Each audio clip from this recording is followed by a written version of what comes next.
سوال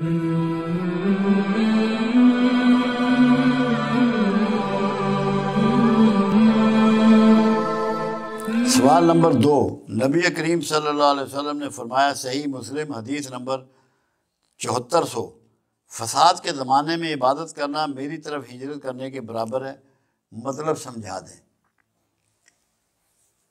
اللہ کے رسول صلی اللہ علیہ وسلم کا فرمان ہے، ایک شخص نے کہا، رسول اللہ صلی اللہ علیہ وسلم مجھے آپ سے محبت بہت ہے۔ آپ نے فرمایا اچھا۔ اس شخص نے پھر کہا کہ یا رسول اللہ صلی اللہ علیہ وسلم مجھے آپ سے محبت بہت ہے۔ پھر آپ نے فرمایا اچھا۔ پھر تیسری بار اس شخص نے کہا کہ رسول اللہ صلی اللہ علیہ وسلم مجھے آپ سے محبت بہت ہے۔ آپ نے فرمایا پھر غریب ہونے کے لیے تیار ہو جا۔ کیوں؟ جس سے رسول اللہ سے محبت ہو جائے گی اسے مال کی محبت نہیں رہے گی، جاہ کی محبت نہیں رہے گی، اولاد کی محبت نہیں رہے گی، کیونکہ اللہ رسول کی محبت ایک ہی ہے۔ جب وہ رسول اللہ کی محبت میں ہو جائے گا تو طریقہ رسول پر زندگی گزارنی شروع کرے گا۔ پھر وہ مال اکٹھا نہیں کرے گا، مال کو اللہ کی راہ میں بانٹے گا۔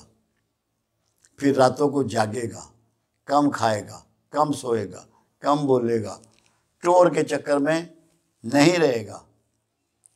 تو فساد کے زمانے میں کیونکہ خطرہ ہوتا ہے، نقصان کا احتمال ہوتا ہے، کوئی قانون نہیں ہوتا، کوئی تحفظ نہیں ہوتا، اس میں بھی اگر کوئی شخص اللہ کی رضا کے لیے، یہاں عبادت بڑے وسیع معنوں میں ہے، وہ صدقہ کر رہا ہے، خیرات کر رہا ہے، لوگوں کا بھلا کر رہا ہے، راتوں کو جاگ رہا ہے، ذکر و اذکار کر رہا ہے، اچھے اخلاق پیش کر رہا ہے، تو اس مشکل زمانے میں جب وہ ایسا کرتا ہے تو یہ ایسے ہی ہے جیسے کسی نے رسول اللہ کی طرف ہجرت کر لی، اپنا رخ ادھر موڑ لیا۔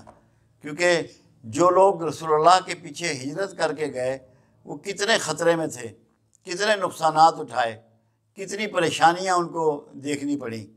یہ مقصد ہے کہ جب آپ عبادت کا ارادہ کر لیں فساد کے زمانے میں، اس کا مطلب ہے کہ آپ نے اپنے آپ کو رسک میں ڈال دیا۔ جب حجاج بن یوسف آیا تھا مکے میں تو حرم خالی رہتا تھا، وہ فساد کا زمانہ تھا، فتنے کا زمانہ تھا۔ اس زمانے میں جو اگر عبادت کر رہا ہے اور طریقہ رسول کو لے کے چل رہا ہے تو اس کا مطلب ہے کہ اس نے رسول اللہ کی طرف ہجرت کر لی ہے، اور جس نے رسول اللہ کی طرف ہجرت کی وہ کامیاب ہوا۔